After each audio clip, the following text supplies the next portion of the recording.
नमस्कार दोस्तों। आपको एक बात जानना बहुत ज़रूरी है, जो कि मैं कई दिनों से सोच रहा था कि आपको बताऊं।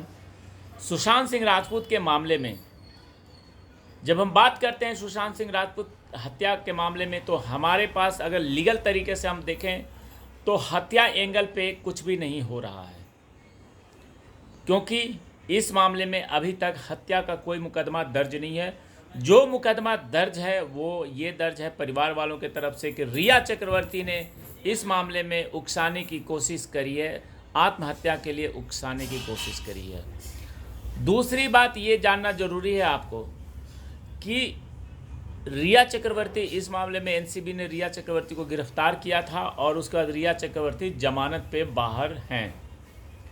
लेकिन जमानत पे कोई अगर बाहर है तो इसका मतलब ये नहीं है कि वो निर्दोष है और वो छूट गया।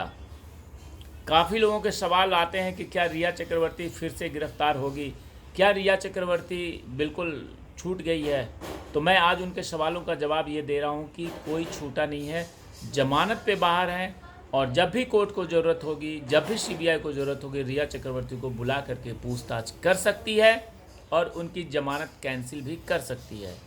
अब दूसरी बात यह है कि देखिए, मुकदमा चल रहा है, एफआईआर जो हुआ है रिया चक्रवर्ती के ऊपर एनसीबी का, वो मुकदमा चल रहा है। उसमें डेट भी आएगा, उसमें इनको कोर्ट में जाना भी होगा, इनके वकील भी जाएंगे, डिस्कशन होगा और ये काफ़ी लंबा प्रोसेस है, क्योंकि भारत के कोर्ट में जो मुकदमे हैं वो इतनी जल्दी क्लियर नहीं होते हैं। एक एक मुकदमे 10-10 साल, 15-15 साल चलते हैं। लेकिन ये हाई प्रोफाइल मामला है तो हो सकता है कि जल्दी इस मुकदमे को निपटाया जाए। फिर भी जल्दी का मतलब ये नहीं है कि 2 महीने, जल्दी का मतलब मान के चलिए 5 साल, 4 साल। और ये मुकदमा आपको ध्यान रखना होगा कि एनसीबी के तरफ से ड्रग्स का मुकदमा है। ड्रग्स के मामले में जो उनके ऊपर धाराएँ लगाई गई हैं रिया चक्रवर्ती के ऊपर, तो उस धाराओं में 10 साल तक की मैक्सिमम सज़ा हो सकती है। अगर सब कुछ साबित हो गया तो रिया चक्रवर्ती को 10 साल की सज़ा हो सकती है। परंतु ये डिपेंड करेगा कि अभी ये मुकदमा कितने समय चलता है, कितने गवाह आते हैं और कितने इसमें तारीख आती है। बहुत सारे लंबे प्रोसेस हैं। दूसरा जो सब्जेक्ट है कि सुशांत सिंह राजपूत की हत्या का मामला, तो आपको ध्यान रखना चाहिए कि हत्या का मामला कहीं पे दर्ज नहीं है। इस मामले में सिर्फ जांच सीबीआई कर रही है अपने तरीके से, और जो उन्हें तरीका शूट कर रहा होगा, चाहे वो हत्या का मामला सोच रहे होंगे, चाहे वो आत्महत्या का मामला सोच रहे होंगे, चाहे वो उकसाने के लिए, आत्महत्या के उकसाने के लिए जो मुकदमा दर्ज है। तो अब ये देखना पड़ेगा ये कि सीबीआई किस एंगल पे जांच कर रही है और उसकी जानकारी हम लोगों के पास नहीं है। सीबीआई की तरफ से ऐसा कोई बयान नहीं आया है। सीबीआई की तरफ से बहुत पहले जब सुब्रमण्यम स्वामी ने पूछा था तो सीबीआई ने सिर्फ इतना ही कहा था कि हम हर एंगल पे जांच कर रहे हैं और बहुत गंभीरतापूर्वक जांच कर रहे हैं।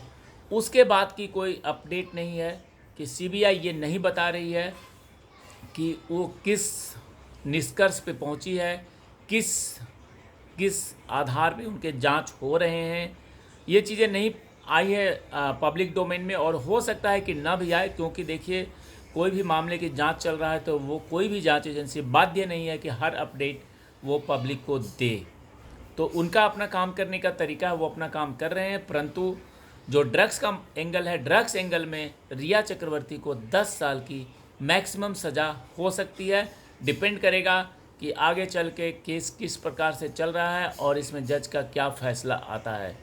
तो अभी बहुत कुछ कानूनी तौर पे देखा जाए तो बहुत कुछ इसमें सोचने समझने की ज़रूरत है और बहुत सारे मुद्दों पे गंभीरतापूर्वक आपको पढ़ने की ज़रूरत है और इसमें अध्ययन करिए, ताकि आपको ये पता चले कि ये मामले, केस कैसे चलते हैं और केस में कैसे निर्णय आता है और केस किस किस स्टेप से गुजरता है। ये सारी चीज़ों को आपको जानकारी रखने की ज़रूरत है, तो आप परेशान नहीं होंगे और आप लगातार इस मामले में या किसी भी मामले में, कोई भी मामला अगर ऐसा आता है तो आप इत्मीनान से जानकारी ले सकते हैं। चलिए आगे मैं कुछ भी और अपडेट आएगा तो बताऊंगा। जय हिंद, जय भारत।